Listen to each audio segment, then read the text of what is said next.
Hello BookTube, it's Roz here to do a Swift Tag Tuesday tag. And the tag is the TBR tag. Oh, that's too many T's. I'll stop dribbling in a minute.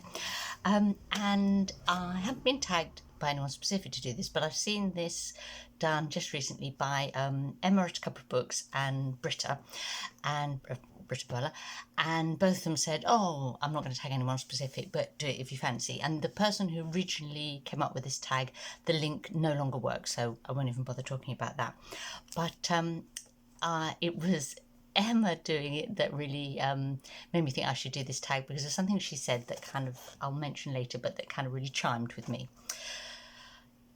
But the other reason is I realised that when I read the first question, which is how do you keep track of your TBR pile, that maybe I needed to do this tag to kind of make me get to grips with my hopelessly disorganised and ill-disciplined approach to my TBR pile. What TBR pile? So, yes, whereas Britta, in contrast, is scarily organised. She talks about all these different shelves and things moving from, oh goodness me. Okay, so I have a whole load of things that are paper TBR books that are piled up on the bookshelf by my bed. There's about 18 I counted, which is a bit scary. So they're there. Then I have things on the Kindle that I haven't read yet. Now, I checked on the Kindle and it's told me that I had 231 unread items. Now, I share my Kindle account with Steve, my husband, so those aren't all things that I'm kind of like waiting to read, if you know what I mean, but quite a substantial proportion of them are. Then my more organised bit, I suppose, is that on Goodreads, I use the want to read function quite actively to kind of stop myself forgetting things that I know I want to read. And there's, I think, no, I did look it up, I think I've got 101 things on that Goodreads want to read list. Having said that, that doesn't mean that I've got 231 plus 101 plus 18, because in fact, like most of them are on that Goodreads list, I think. I also have a little list of the countries that I haven't yet read a book by an author from, and some suggestions by the gaps of again TBR things for those. So goodness me, you see, I need to get so any suggestions as to how to get a grip, gratefully received. Question 2 is your TBR mostly print or ebook? Well, I think I've already said it's mostly ebooks. I do have a print pile, but that's much more under control. And yes, some of them are just like hypothetical. I don't even have the ebook yet. Question number 3 is how do you determine which book from your TBR to read next? Now, this is where Emma kind of like got me, because she was saying how she each month she does a sort of what's a real TBR, like things she's actually planning on reading that month sort of list, and I do the same. And she said that she kind of tries, when she does that, she tries to create a balanced diet of reading, you know, that all the major reading food groups are nutritional groups are included in her month's list. And I knew just what she meant, because my monthly list, okay, I put in that. What do I put in it? I put in what book I'm going to read from a new country, what book I'm going to read that is from before 1950, because I try and do one of those each month, what book I'm going to read that's non-fiction, because if I don't do that, I might go like a couple of months on end forgetting to read any non-fiction. Somehow it doesn't get to the top of the pile, I suppose is what I mean with that. I'll put in what poetry I'm going to read that month, what play. That's just this year because I'm doing discussing drama with Matilda, but Tilly Shelf, it may keep going. I have to add to it the choice that my book group makes for that month, so that's another one. There might be a booktube event, like a read along or a readathon, so that's got to go on. And then if I think that there's any space left, then I'll pick a couple of things off my TBR to add to that month's sort of priority list. So that's how I do it, and actually that works for me, and it kind of cuts it down to something manageable, but it does mean that I'm only getting through the TBR rather slowly, and I have to try and kind of make sure that, yeah, I don't lose track of things.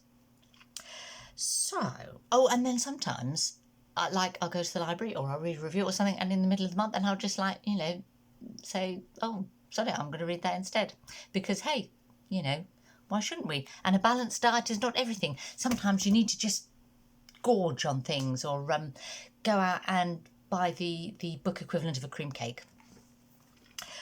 So, next question.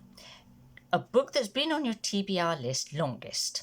Okay, so I looked on my Goodreads want to read list, and I found that the oldest book on that was Transcription by Kate Atkinson, and that went on that list, because it tells you, on the 17th of October 2018, and that was because I must have read a review or seen it coming out, because it was going to come out on the 25th of October 2018, and I still haven't read it. And I put it on there because I've really enjoyed some of her previous books. I know I would enjoy it if I read it. It's just never kind of been the most urgent one. If I saw it in the library, I'd probably take it out and read it, but I haven't been going to the library recently because of lockdown. So, yeah, that's the longest. There have been others longer that are now read, if that makes sense. A book that you recently added to your TBR. Oh, well, now that's really easy, because I added one last night, and that was 2000 Seasons by Aikwe Arma, and he's a Ghanaian author, and that was written in, or published in 1973. And the reason I added that was because last night on BBC4, there was a programme. Now, what was it called? I did write it down so that I'd remember. Africa Turns the Page, Novels That Shaped a Continent, which was a bit of a grand title for what was also quite an enjoyable programme. It was David Olusoga, who I love, talking about some of the writers, some of the novels that kind of, I suppose, put African or modern African writing kind of raised its profile outside Africa. And so, it's like Chinua Achebe and Ngugi wa Thiong'o and so on. And Kwe Arma was one of the various, I think probably the only person they talked about that I haven't already read, and I thought, well, I need to fill that gap. Good programme. On the older stuff, I suppose. Then it kind of went on to diaspora sort of writers, which is fine. I mean, people like Buchi Emecheta were technically a sort of diaspora writer. And then, more up-to-date ones like Aminata Fauna and so on, which is all well and good. But then what it didn't do was talk about the incredibly vibrant literary scene there is in lots and lots of countries in Africa now. And it kind of didn't even go there. So not entirely satisfactory as a programme, but it did add a book to my TBR. A book in your TBR strictly because of its beautiful cover. Now, my first reaction to this was none. Things don't get on my TBR because they have a beautiful cover. I will say it's not that I'm not influenced sometimes by a cover. I think if you're in the library or you're in a second-hand bookshop or in a bookshop at a station waiting for a train and you see a cover, covers are really cleverly coded, aren't they, to kind of cue you in as to this might be your sort of book. Or equally, if they're pink and have gold writing on them, if you're Rose, that that's not your kind of book. And if they're fantasy or whatever, you'll see they have, they've got like little clues on them that lead you to them. So yes, I do get influenced by covers, but nothing ever gets to my TBR because it has a beautiful cover. Having said that, this month's short TBR has a book on it that I think did get on it because of its cover, and I will show you, and it is this. Okay, this is 3 Dreams in the Key of G by Mark Nash. Mark Nash, who is a booktuber, who I'm sure you will all already know. And this was on my Goodreads TBR, and then I'd recently got it on Kindle, so it was on that TBR.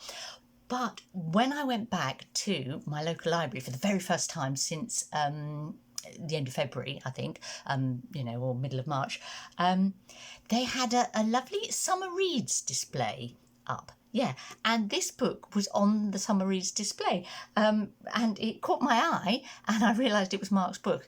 Now, this made me laugh because I'm sure I'm going to enjoy this book. It's certainly going to be interesting. One thing it is absolutely not going to be is your kind of classic summer read, but I think it got onto that display because it is really rather an attractive cover, isn't it? With sort of like slightly spacey looking shapes and nice flowers. So I think it snuck in accidentally with the romantic fiction and the beach reads and the this summer's fantasy books because of its pretty cover.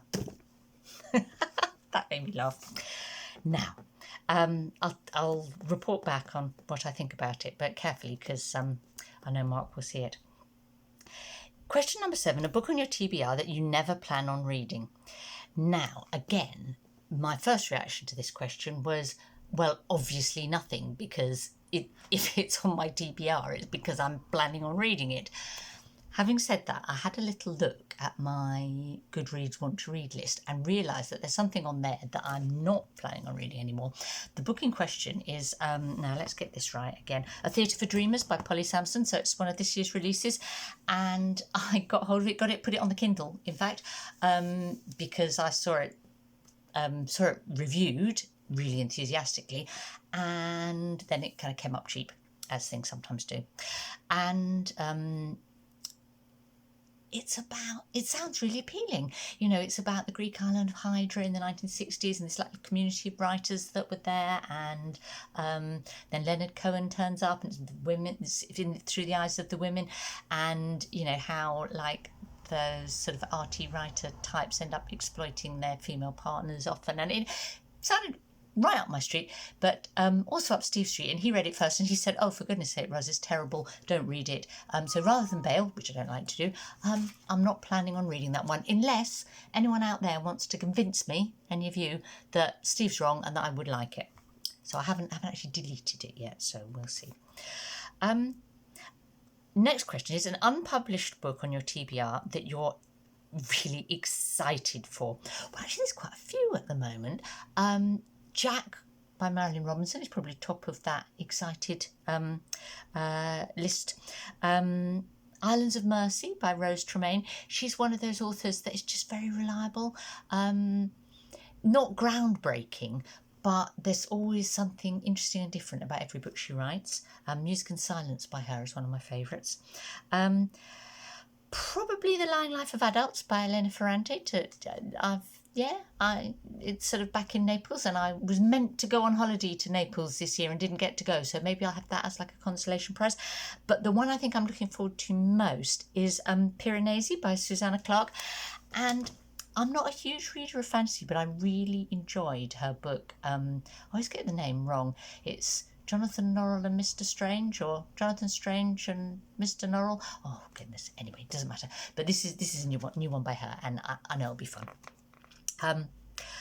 Or I hope it will. A book on your TBR that basically everyone's read but you. Okay, so one is Pachinko by Minjin Lee, which does feel like everyone on BookTube has read. If you haven't, you know, tell me, maybe I'm wrong. If you haven't, I should definitely get to it sooner rather than later. Again, let me know. The other one is The Things They Carry by Tim O'Brien, and I think it feels like everyone, all the Americans on BookTube have read that, as well as some others, and I will get around to it because it does sound interesting.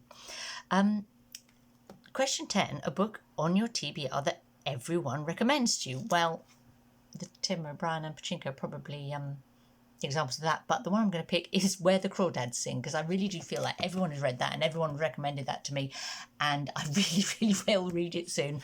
And everyone in the rest of my life, you know, and even in my book group, they've all read it and recommended it to me, so I will. Question 11, a book on your TBR that you're dying to read. Well, obviously I want to read everything on my TBR, that's why it's on my TBR, but I made myself pick one, and that is My Sister the Serial Killer by Oyinka Braithwaite, and I'm picking that for two reasons. If you're dying to read, well, it seems appropriate to pick a book that's about murder, and also because it was one of the books that they talked about at David Olusoga in this programme on the African novel, like you talk about the European novel, or that. But anyway, yeah, let's not nitpick about that. It was one of the books I talked about last night, and they interviewed her briefly, and I thought that reminded me that it's on my TBR, and it might be something I hope fairly. I was going to say quite light-hearted, which as it's about murder, perhaps, but you know, detectives. It can be like a palate cleanser, can't it, as they say. And finally, question 12 is, how many books are on your TBR shelf? Well, I kind of answered that at the beginning, didn't I? And the answer is far too many. Have a good week, everyone.